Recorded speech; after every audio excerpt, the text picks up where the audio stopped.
فراد.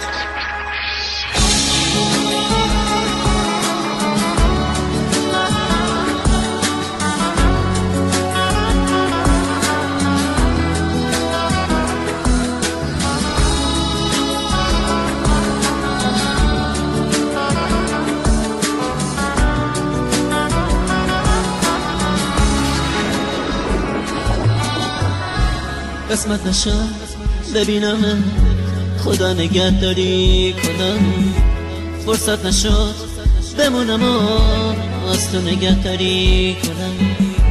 گفتم اگه ببینم دل کندنم سخته برام، اگه یه وقت بگی نرو رفتن پر از درد برام. گفتم صدا تو نشنوم، ندیدم از پیشت برم، پشت سرم زاری نکن، چی کار کنم مسافرم. من میرم ولی باز تو بدون، همیشه یاد تو از خاطر من فراموش نمیشه.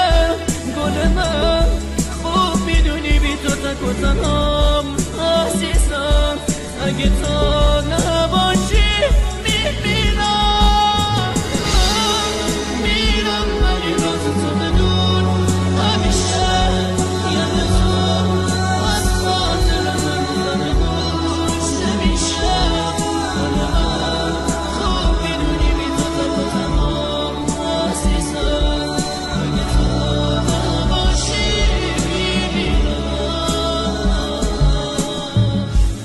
نامه رو تو تنش بخون، گریه نکن طاقت بیار، نامه رو خط خطی نکن، دو جمله رو هم دوام بیار.